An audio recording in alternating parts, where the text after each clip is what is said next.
Hello student, algebra and trigonometry से related एक और मोस्ट इंपॉर्टेंट क्वेश्चन आप लोगों के लिए लेकर के आए हैं। और एक क्वेश्चन नहीं है, इसमें दो तीन क्वेश्चन है। पहला हम सबसे पहले तो आपको क्वेश्चन दिखाते हैं। क्वेश्चन क्या क्या है जी। एक सवाल ये है कि a1 plus I B one into A two plus I B two dot A N plus I B N बराबर ए प्लस आई बी है, capital A plus I B है। देन मुझे दो छोटे छोटे रिजल्ट प्रूव करने हैं previous year के क्वेश्चन में। एक तो क्वेश्चन ये हम लोग डील करेंगे अभी। दूसरा एक क्वेश्चन ये है कि if x are equal to अगर ये चीज है then prove that x1 into x2 into x3 into dot infinity तक अगर करेंगे तो -1 इसका आंसर आएगा।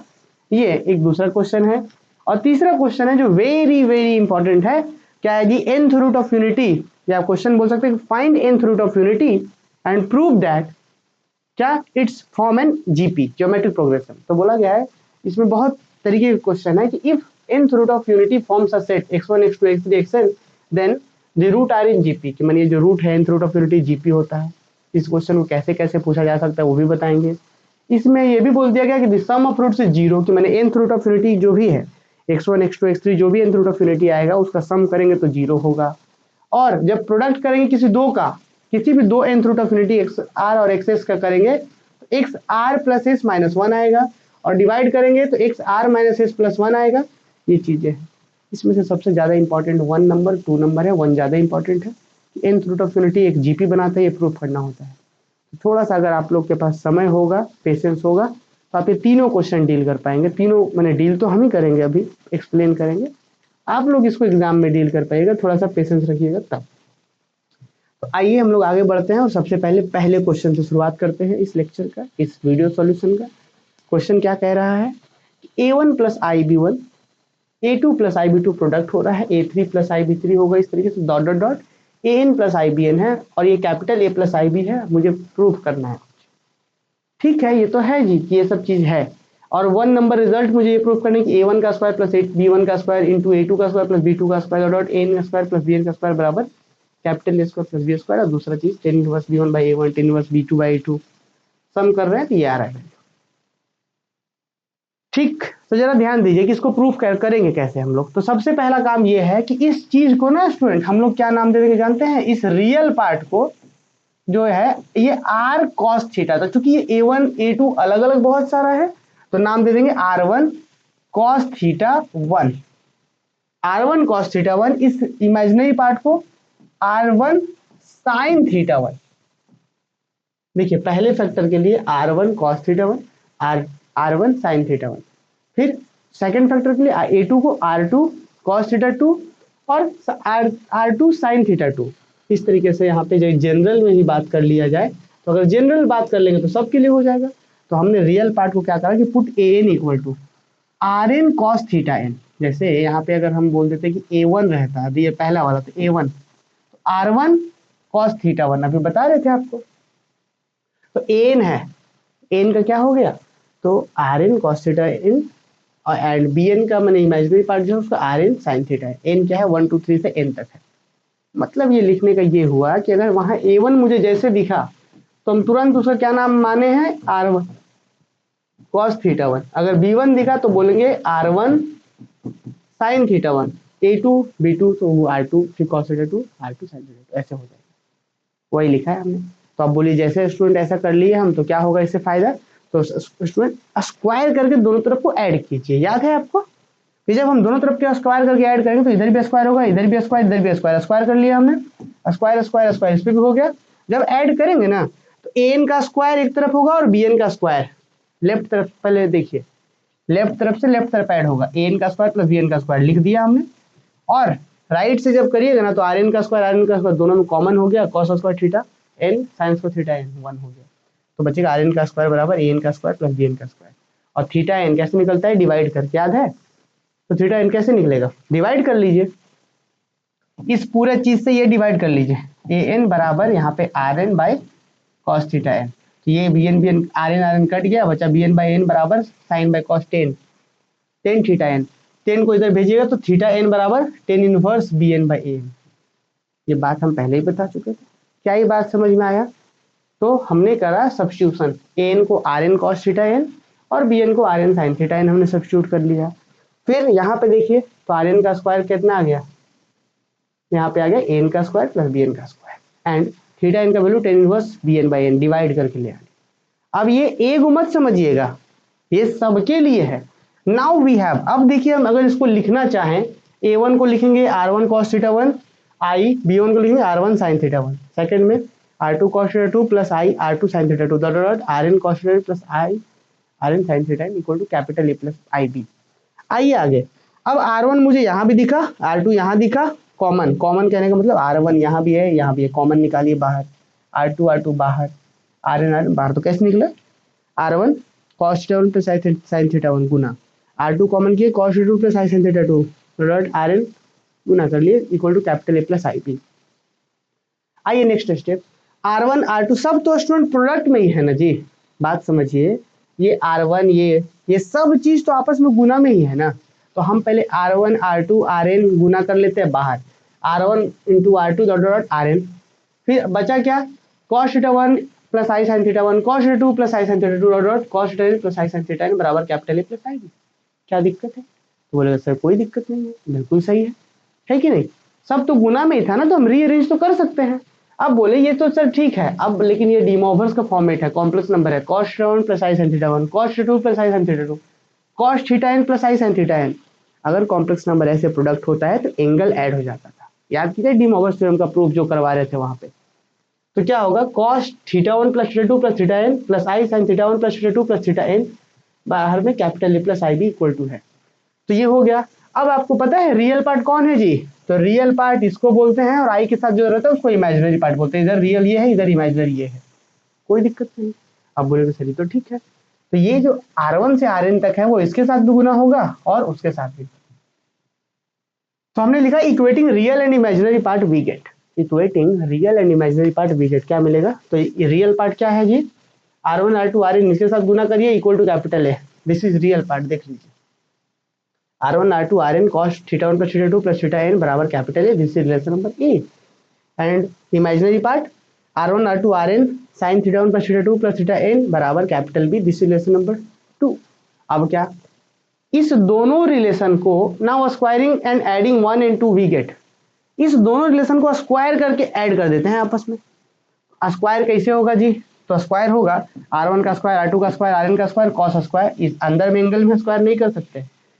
यही है cos स्क्वायर दिस, और यहाँ पे a का स्क्वायर, फिर इसको भी square r1 square r2 square ये स्क्वायर फिर ये स्क्वायर, कोई दिक्कत नहीं। आप बोलिएगा सर जब ये तो स्क्वायर कर दिया हमने, जब जोड़ेंगे तो क्या मिलेगा जानते हैं, तो जब हम जोड़ेंगे देखिए ना आपके सामने हम लिख भी दिए यहाँ पे r1 square r2 square rn square cos square theta, r1 square r2 square rn square sin square theta बराबर capital A square plus capital B square. अब बोलेगा सर r1 का स्क्वायर r2 का स्क्वायर rn का square दोनों में है, common करिए बचेगा cos square theta plus sin square वही थीटा, तो cos square theta plus sin square theta क्या होता है 1, तो बचेगा कितना, this is equal to capital A square का बी स्क्वायर, तो a1 का स्क्वायर प्लस b1 का स्क्वायर, ये कैसे हुआ सर, r1 का स्क्वायर का वैल्यू कितना था देख लीजिए, rn का स्क्वायर का वैल्यू था an का स्क्वायर प्लस bn का, मतलब यहाँ 1 दीजिएगा तो यहाँ पे भी 1 1, r1 का स्क्वायर a1 का स्क्वायर प्लस b1 का स्क्वायर, तो इसीलिए हम ये काम किए, r1 का मतलब a1 का स्क्वायर प्लस b1 का स्क्वायर, r2 का स्क्वायर मैंने a2 का स्क्वायर प्लस b2 का स्क्वायर, rn का स्क्वायर मैंने an का स्क्वायर प्लस bn का square is equal to capital A square plus capital B square, proved one number. तो देखिए ये पहला नंबर प्रूव्ड हो गया। अब दूसरा बात, हम इसको इससे डिवाइड कर लीजिए, माने 2 डिवाइड बाई 1, जब डिवाइड करिएगा ना तो r1 से rn तक इससे कट जाएगा, बचेगा cos बाय साइन बराबर साइन बाय cos बराबर b by a, sine theta by cos theta, theta माने हम पूरा बोल रहे हैं, तो sine theta by cos theta बराबर b बाई ए। अब ये sine by theta, sine by cos क्या होता है 10 होता है सर, तो 10 theta 1 plus theta 2 plus theta n बराबर b बाई ए। अब हम 10 को इधर भेज दें तो 10 inverse b by capital A, capital b by capital A, theta 1 theta 2 theta n, theta 1 का वैल्यू क्या था, तो 10 inverse b1 by a1, theta 2 का क्या था 10 inverse b2 by a2, 10 inverse bn by n बराबर 10 inverse b capital b by a, proved 2, this is number 2 proved. उम्मीद है कि बात समझ में आया होगा आप लोगों को, है कि नहीं, ये सेकंड नंबर का प्रूफ था जी।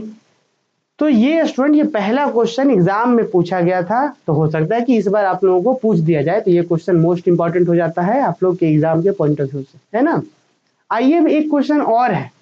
ये क्वेश्चन भी बहुत आसान है, जरा देखिए क्या कह रहा है ये कह रहा है कि इफ एक्स आर बराबर कॉस पाई बाई 2 का power r plus I sine pi by two का पावर आर। आर कहने का अर्थ हुआ यहाँ पे जब 1 दिया जाता तो x1 क्या होता, तो x1 होता कॉस पाई बाई टू का power 1 plus I sine pi by two का पावर 1। अब यहाँ पे एक 2 रहता, x2 रहता तो कॉस पाई बाई टू का power 2 cos pi by two का पावर 2 ऐसे करके। 3 रहता तो 3 चल जाता पावर। तो वही चीज बोला गया है इफ एक्स आर बराबर, एक्स आर मतलब समझ रहे हैं कि x1 दिया हुआ है, x2 x3 x4 सब दिया हुआ है। आपको क्या करना है कि x1 x2 x3 dot infinity तक गुना करना है और आंसर -1 आना चाहिए। कैसे कैसे करेंगे हम लोग स्टूडेंट, तो सबसे पहले हमने देखा कि वी हैव एक्स आर बराबर है कॉस पाई बाई टू का power r plus I sine pi by two का पावर आर। तो हमने बोला कि ना therefore x1 into x2 into x3 dot infinity तक अगर गुना करिएगा तो क्या होगा, x1 माने cos pi by two plus I sine pi by two into x2 माने कॉस पाई बाई टू का power 2 plus I sine pi by two का पावर 2, 3 माने कि कॉस पाई बाई टू का power 3 plus I sine pi by two का power 3, this is x3 और dot dot dot infinity तक गुना करना है। अब आपको अभी तुरंत हम इसी क्वेश्चन में भी बताए कि जब कॉम्प्लेक्स नंबर आपस में प्रोडक्ट हो रहा होता है पोलर फॉर्म में तो एंगल ऐड हो जाता है, यानी कि ये कितना भी रहे, 1 गो 2 गो 3 गो इन्फिनिटी तक, तो कॉस कॉस कॉस सब मिलकर के 1 को कॉस बन जाएगा और pi by two plus pi by two का power 2 plus pi by two का पावर 3 प्लस इन्फिनिटी तक plus I sine pi by two का power 2 plus pi by two का पावर 2, पाई बाई टू का power 1 है, 2 का power 2 है, pi by two का पावर 3 है प्लस इन्फिनिटी तक चलते जाएगा। नाउ एक बात समझिए, अगर हम इस सब में से पाई बाई टू निकाल लें बाहर, क्या जी कॉस पाई बाई टू सब में से कॉमन कर ले तो बचेगा क्या, यहाँ पे बचेगा 1, यहाँ क्या बचेगा पाई बाई टू बाहर तो एगो 2 का पावर 2 में 2 गो 2 है ना, तो वह पाई बाई टू बाहर तो 1 बाई 2 बचा, यहाँ पे 2 का पावर 3 मैंने 3 गो 2 है तो पाई बाई टू एगो बाहर है तो पाई का 2 का पावर 2 बचेगा एंड सो ऑन। इस तरीके से साइन में भी हो गया। अब बोलेगा सर ये क्या हुआ, तो आपको पता है कि 1 1 प्लस 1 बाई 2 प्लस 1 बाई 2 का पावर 2 ये एक ज्योमेट्रिक सीरीज है, जीपी का सम हो रहा है इन्फिनिटी तक, इसका आंसर आता है 2। अब ये आपको अलग से रफ में करना है, तो जैसे इसका वैल्यू टोटल सम हुआ 2 तो पाई बाई 2 2 कट गया, यहाँ पे सम कितना होगा 2 2 2 कट गया तो cos pi plus I sin pi cos pi plus I sin pi which is cos पाई का वैल्यू -1 sin पाई 0 तो i इंटू 0 तो विच इज -1 प्रूव्ड। अब जीपी हम यहाँ बता भी दिए हैं कि ज्योमेट्रिक प्रोग्रेशन में इनफाइनाइट टर्म्स का अगर सम करना हो a plus A R plus A R square plus dot infinity तक तो आंसर होता है a by 1 minus R. a means की first term 1 by sorry 1 minus R 1 minus R means common ratio 1 by 2 है तो 1 by 1 minus 1 by 2 1 by 1 minus 1 by 2 which is 2, तो इसलिए इसका यहाँ पर तो this is second number proved. तो सेकेंड नंबर क्वेश्चन जो था वो यही था, ठीक है। तो उम्मीद है कि सारे बच्चों को समझ में आया होगा। अब हम लोग बढ़ते हैं स्टूडेंट अगले और इस सीरीज का अंतिम क्वेश्चंस के ऊपर, मैंने इस जो वीडियो सॉल्यूशन में बात करें और ये यही वेरी वेरी इंपॉर्टेंट क्वेश्चन है। इस क्वेश्चन को बहुत अलग अलग तरीके से पूछा गया है यार एग्जाम में। जानते हैं क्या बोला जा रहा है, ये बोला जा रहा है nth root of unity. nth root of unity मतलब कि यूनिटी 1 का पावर nth करेंगे, पावर 1 बाई n करेंगे तो इसका जो आंसर आएगा ना हमें प्रूफ करना है कि वो एक जीपी बनाएगा। इसका आंसर कुछ और नहीं आता है, जानते क्या आता है, एक तो पहला आंसर 1 होता है, फिर ओमेगा होता है, ओमेगा स्क्वायर होता है, ओमेगा क्यूब होता है, ओमेगा का पावर 4 होगा, फिर डॉट डॉट ऐसे जाएगा, यही होता है nth रूट यूनिटी। ओमेगा का पावर n-1 तक जाएगा, ओमेगा का पावर n करिएगा तो वो 1 आ जाएगा वापस। तो 1 का पावर 1 बाई n इसी को बोलते हैं nth रूट ऑफ यूनिटी। इसका रूट जो होता है वो ये सब होता है और इसी के बारे में यहाँ पे बोला जा रहा है। क्या है क्वेश्चन, जरा देखिए बहुत बारीकी से सुनिएगा ध्यान से। क्वेश्चन क्या है,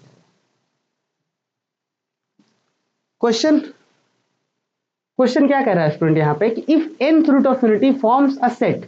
कि nth रूट ऑफ यूनिटी अगर एक सेट का फॉर्मेशन कर रहा है, उस सेट में क्या है x1 x2 x3 xn। अभी तो आप बोले कि सर अभी तो आप ये बताए कि nth root of unity solve करने से 1 ओमेगा ओमेगा स्क्वायर हो रहा होता था, तो हम इसी का नाम देते थे कि इसको हम नाम दे दिए कि ये x1 है, इसी का नाम x2 यहाँ पे क्वेश्चन में दे दिया गया है, इसका नाम x3 दे दिया है, इसका x4 और ये अंतिम वाला xn है। xn कैसे कि यहाँ से चल रहा है, ये पहला दूसरा तीसरा चौथा, मैंने समझा यहाँ से चल रहा है, यहाँ से पहला ये पहला दूसरा एंड सो ऑन, तो यहाँ xn हो गया। तो बोला जा रहा है कि if nth root of unity forms a set, कि अगर nth रूट ऑफ यूनिटी एक सेट का फॉर्मेशन करा रहा है, उस सेट में x1 x2 x3 यही है, nth root of unity x1 x2 x3 xn है, तब आपसे क्वेश्चन है पहला कि the root are in GP, कि जो रूट होगा वो जीपी में होगा। दूसरा कि सम ऑफ रूट्स इज जीरो, कि जो भी रूट्स होंगे उनका अगर सम किया जाए सभी रूट्स का x1 x2 x3 xn का सम करे तो जीरो आए। दूसरा बात कि किसी भी दो रूट को जब हम गुना करें आपस में x r into x s, मतलब समझिए कि x2 को अगर हम x3 से गुना करें तो इसका आंसर जो आएगा वो आएगा 2 + 3, माने x2 + 3 दोनों को जोड़ करके घटाइए, माने कि x4 2 + 3 7 5 और 2 7, सॉरी 2 + 3 - 1, तो 2 और 3 5 और 1 4, तो x4 के बराबर आएगा इसका आंसर। वही बोला जा रहा है कि एक्स आर को एक्स एस से जब हम गुना करेंगे तो आर प्लस एस दोनों का सफिक्स का सम -1, माने x2 को x3 से गुना करेंगे तो 2 + 3 - 1 माने x4 आएगा। ये बोला जा रहा है सेकंड नंबर प्रूफ करने को। ये एग्जाम में नहीं पूछा जाता है, मेन यही पूछेगा आपसे, पर फिर भी इसको समझिए, हो सकता है इस बार ये पूछ दे। और दूसरा बोला जा रहा है कि गुना करने पर तो ये रिजल्ट है, जब डिवाइड कीजिएगा कि x2 को जब आप x3 से डिवाइड करिएगा ना तो जानते हैं क्या आएगा, इसका आंसर आएगा x2 में -3 करिए और +1 कर दिए, ये आंसर आएगा। मीन्स की 2 - 3 - 1 + 1 माने x0 आएगा, x0, जो कि आगे बताएंगे क्या है। यहाँ पे ये स्पष्ट बता दिया गया है कि यहाँ का नीचे वाला जो r और s है वो n से लेस देन इक्वल होना चाहिए। देखिए ना, अभी हम डिटेल में इसमें बात करते हैं, तो सबसे पहले nth रूट ऑफ यूनिटी निकाल लेते हैं, फिर आगे चर्चा करेंगे। देखिए क्या बात हो रहा है। तो सबसे पहले बोला गया था if nth root of unity forms a set x1 x2 x3 xn, तब प्रूफ करना कि nth root of unity are in GP. Exam में ऐसे भी क्वेश्चन बोलता है कि prove that nth root of unity are in GP, तो उस केस में हम यहीं से चलेंगे कि सिंस 1 = cos 0 + i sin 0, बोल सकते हैं कि नहीं cos 0 का वैल्यू कितना होता है 1, sin 0 का वैल्यू 0, तो 1 + i × 0 0, ये तो 1 प्लस ये 0 खत्म, तो बचा 1 + 0 1, तो 1 को तो ऐसे लिख सकते हैं, बिल्कुल लिख सकते हैं। आइए 1 को अब हम दोनों तरफ पावर 1/n कर रहे हैं कि 1 का पावर 1/n माने nth रूट ऑफ यूनिटी बन गया, इधर cos 0 + i sin 0 का पावर 1/n कर दिया हमने। ठीक है, आपको प्रीवियस में बताया गया था, जब कॉम्प्लेक्स नंबर पढ़ा रहे थे तो बताए थे कि जब पावर फ्रैक्शन हो तो उसके सभी रूट कैसे निकलते हैं। जब पावर फ्रैक्शन हो cos θ + i sin θ का पावर फ्रैक्शन हो तो सारे रूट कैसे निकाले जाते हैं, तो सारे रूट एंगल में गुना करिए, बट एंगल में गुना करिए, तो हमने क्या करा कि cos 1/n ये पावर को गुना कर दिया, और फिर जो भी यहाँ थीटा था मैंने 0 था उसको 2r π हम एक्स्ट्रा ऐड करते हैं। तो याद कीजिए ये वाला बात, cos θ + i sin θ का पावर यदि 1/n रह जाए तो इसका आंसर क्या होता है cos 1/n, और यहाँ पे थीटा में क्या होगा 2r π + थीटा होगा एक्स्ट्रा में, फिर i साइन में से यही एंगल, और जहाँ पे r जो रन करेगा 0 से लेकर के n - 1 इससे कम तक, तो वही यहाँ पे यूज किए हैं कि एंगल में गुना हो गया तो cos 1/n 2r π और प्लस थीटा मीन्स की 0 है,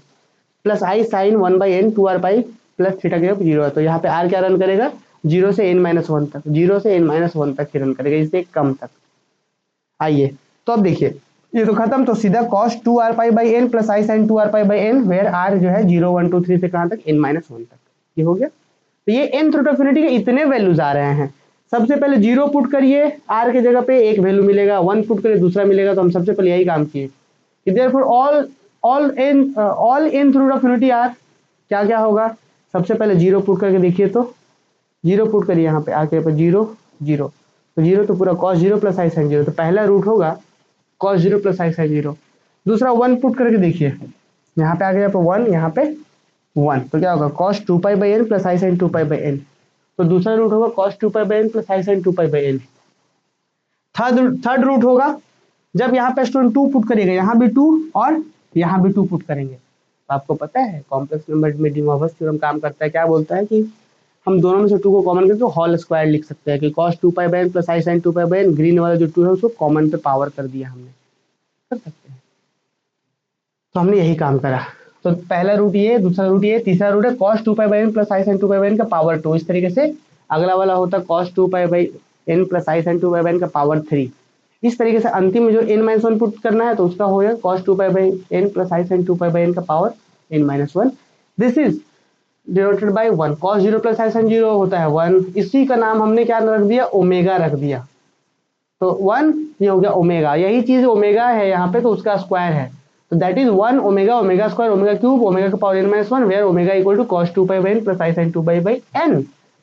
ठीक है, given that nth root of unity are x1 x2 x3 xn। अब एग्जाम में मान लीजिए सिर्फ इतना क्वेश्चन रहे कि prove that nth root of unity are in GP, तो हम यहाँ nth रूट ऑफ यूनिटी निकालेंगे और लिख देंगे कि since each root formed by multiplying omega to next term, therefore देखिए हर टर्म्स में ओमेगा मल्टीप्लाई करने से अगला टर्म बन रहा है, कॉमन रेशियो इसलिए 1 हो गया, मतलब ये जीपी बना रहा है। बट हम यहाँ पे बात करेंगे कि given that nth root of unity are x1 x2 x3 xn, question में बोला था ना कि जो है set nth root of unity का ये है, मतलब कि पहला को हम मान दिए x1 को ओमेगा, सॉरी x1 को 1, x2 को ओमेगा, x3 को ओमेगा स्क्वायर, इस तरीके से xn को ओमेगा की पावर n -1 से मैंने हम मान रहे हैं। 10 नंबर 1 बात कि 10 number 1 the nth root of unity form by multiplying omega to each preceding terms, है ना कि ओमेगा को बार बार मल्टीप्लाई किया जा रहा है,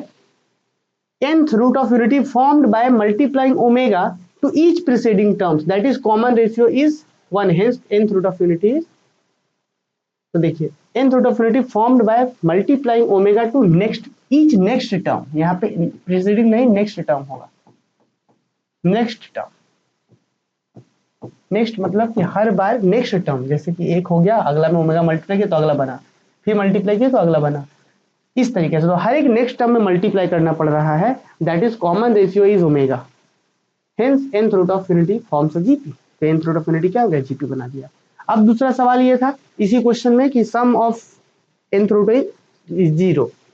तो सम ऑफ nth रूट करते हैं x1 + x2 + x3 + xn, x1 का मतलब 1 ओमेगा, ओमेगा स्क्वायर, ओमेगा का पावर n -1 सम करना है। आपको पता है कि nth रूट ऑफ यूनिटी का फॉर्मूला क्या होता है, यहाँ पे a × r -1 बाई इस तरीके से r का power n,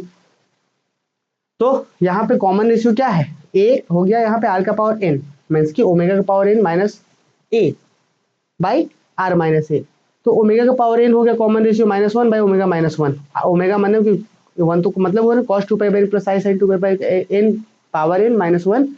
cos 2π n + i sin 2π n -1, इसको जरा सॉल्व कर लेते हैं, क्या होगा पता है, ये n तो गुना हो जाएगा, यहाँ cos theta plus i theta power n में है तो एंगल में गुना हो गया, तो देखिए cos क्या होगा, जैसे एंगल में गुना होगा यहाँ पे n, यहाँ पे n, तो ये n कट जाएगा, बचेगा cos 2π + i sin 2π, cos 2π + i sin 2π -1। अब cos 2π का वैल्यू कितना होता है, cos 2π का वैल्यू होता है इधर से 1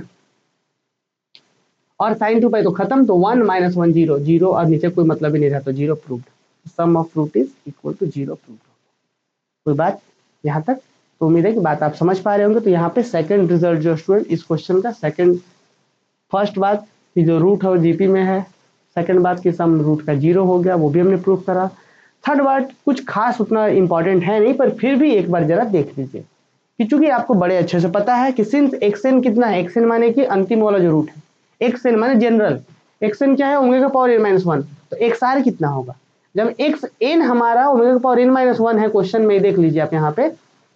आपने ही ना कहा है कि एक्सएन बराबर ओमेगा का पावर n -1, तो जब एक्सएन ये है तो ओमेगा एक्सआर क्या होगा ओमेगा का पावर r -1 और एस क्या होगा ओमेगा का पावर s -1, दोनों को गुना करिए तो बेस सेम, तो बच्चों पावर क्या हो जाएगा ओमेगा का power r - s plus s -1, base same power add नहीं होगा, xr xr का वैल्यू ये, xs का वैल्यू ये, इसी के हिसाब से, तो जब दोनों गुना करिएगा तो बेस सेम पावर ऐड, माने इसका ओमेगा r -1 s -1, तो बेस सेम पावर ऐड जब देखिएगा तो क्या होगा, यहाँ पे ओमेगा का पावर r प्लस s -1 कितना हो जाएगा ओमेगा का पावर r प्लस s -1 और यहाँ पे हो गया -1, क्या कोई दिक्कत। अब ये जैसे ही हुआ तो तुरंत ये ऑटोमेटिक, ये कुछ और नहीं बल्कि x r प्लस s -1 हो जाएगा, ऑटोमेटिकली प्रूव हो जाएगा। अब बोले ये सर कैसे बोल दिया आपने, तो तुरंत आपको बताया गया था कि सर x n यहाँ पे लिखते हैं तो यहाँ ओमेगा का पावर n में से एक कम होता है, माने जो चीज में से कम है वही यहाँ एक्सएन हो रहा है, और अगर ओमेगा का पावर r -1 रहता तो तुरंत हम बोल देते सर ये तो एक्स आर है, एक्स आर बराबर ओमेगा का पावर r -1, अगर ओमेगा का पावर s -1 रहता तो इसको तो तुरंत हम एक्स एस बोल देते क्योंकि s -1, तो यही इस चीज में से -1 है तो इसको एक्स आर प्लस s -1 बोल दिया हमने, तो ये चीज प्रूव हो गया। बाकी क्लास में बच्चों बहुत डिटेल से प्रूफ करवाया गया है, आप देख सकते हैं इस तरीके से डिवाइड किया हमने, एक्स आर का वैल्यू ओमेगा का पावर r -1, एक्स एस का वैल्यू ओमेगा का पावर s -1, डिवाइड ऊपर गया तो बेस सेम पावर घट जाता है, तो ये घटने के बाद क्या होगा ओमेगा का पावर r -1 - s +1 माइनस से -s +1 हो गया, तो कट के कुछ आया ओमेगा का पावर क्या आर माइनस एस। तो इसको क्या हम लोग तोड़ सकते हैं जी, ओमेगा का power r minus s plus one खुद से हमने दिया, माइनस वन कर दिया हमने, है ना, इसमें प्लस वन था नहीं तो हमने प्लस वन दिया और खुद से माइनस वन किया, तो इससे फायदा क्या होगा कि इसमें से वन घट रहा है, तो ये एक r minus s plus one हो जाएगा, प्रूव्ड। हालांकि थर्ड और फोर्थ उतना खास इंपॉर्टेंट है नहीं, पर क्लास में बच्चों और डिटेल में बताएं, यहाँ तो बहुत एकदम वंदे भारत के स्पीड से हम लोग प्रूफ कर दिए, प्रूफ क्या रिवीजन करवा दिए, है ना। बाकी क्लास में बच्चों एक एक चीज को लिख लिख करके, ये 1 घंटे का क्लास था, जितना हम अभी आपको बताए 1 घंटा में बताया गया है, और अभी 10-20 मिनट में पढ़ रहे हैं हम लोग रिविजन। उम्मीद है कि थोड़ा थोड़ा रिवीजन हो रहा होगा, आइडिया लग रहा होगा, और ये लेक्चर्स बेनिफिशियल है तो प्लीज बताइएगा हमको, है ना। मिलते हैं फिर हम लोग नेक्स्ट किसी और क्वेश्चन के वीडियो सॉल्यूशन में। Thank you.